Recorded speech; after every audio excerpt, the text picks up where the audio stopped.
A wisecrack might die if it's told by a guy, but will the same one-liner stick if it's told by a chick? According to another new study out of Yale University, boy, they have a lot of time on their hands. Stupid community college. Men are actually judged more harshly for cracking a joke that falls flat than women are. Or maybe dudes who go to Yale just ain't funny. Apparently, when women's jokes didn't land, people still saw them as attractive, likable, and competent. But the same wasn't said about unfunny men.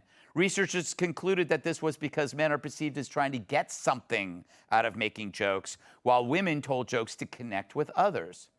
So is this true? Well, let's test it out by having both Kat and I tell the same joke. Kat, you go first. All right. What do you call a pig that does karate? A pork chop. That's funny. All right. I'll do the same joke. What do you call a pig that does karate? A pork chop.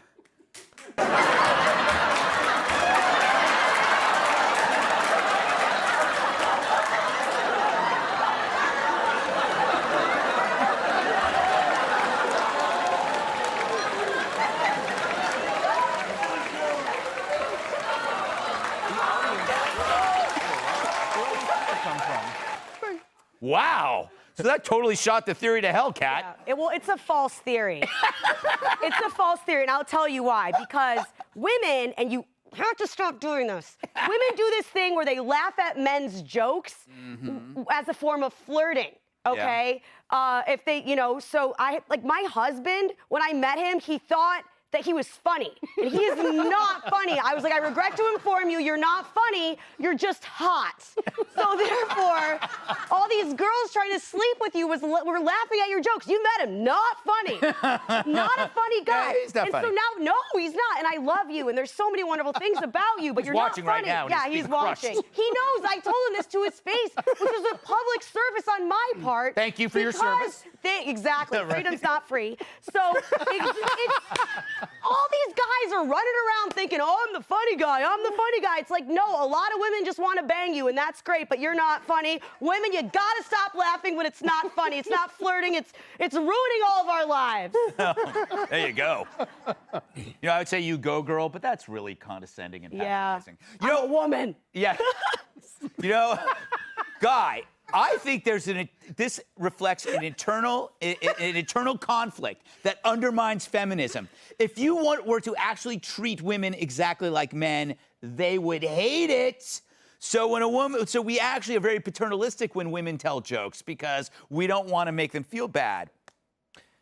No? Possible. That is possible. I want to note, by the way, here on set, when you both told your jokes, some of us laughed, some of us did not. Charlie was furious. It was a pig joke, not a goat joke, which is what he prefers, as we have learned tonight. Not kosher. What I like about this story in particular, Greg, is it gives me an opportunity to pander to you and suck up to you as the host, because even though men suffer more if their jokes fall and just fail, this has never stopped you, and I'm so amazed and inspired by you. I admire your persistence. Yes, I agree. I'm like the Gandhi of bad jokes, right? Yep. Thank you. That was proof. Yeah, right there. The silence. Just went a hush across the studio. I literally killed the vibe. Rob, you've done stand-up before. I did a little bit before, and I needed to refer to Kat here because I've seen you do stand-up and you're amazing. Yes, your husband is hot. And I have always told my daughters, always have a good joke ready in case you get an awkward silence with an adult so you can break it up. And one of my daughters called me the other day and said, Dad, why do seagulls fly over the sea? If they flew over the bay, it'd be bagels. Boom. Well, I'm looking right at you, audience. Wow. Let's try to stay away from the anti-Semitism. What? That's your question. That's your question. Back to the goat. Yeah, let's talk about goats. Charlie, here's an opportunity for you to say something sexist. Okay. I will tell you, I've read the story 3 times. I still have no idea what it's about. I don't know what they were actually studying, except I suppose they were trying to do something to further victimize women, I guess. Mm-hmm. But I do think that it probably does prove the point about the soft bigotry of low expectations. Yeah, you're probably right. And whenever you can't think of something, always say that. Right. The soft bigotry of low expectations. People think you're really smart.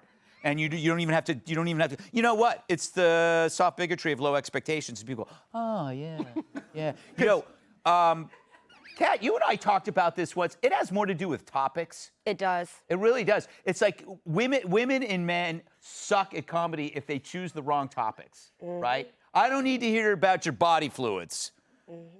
Hang on a sec. Well, Except poop. yeah, I was going to say, you have quite the affinity for that. All right, up next.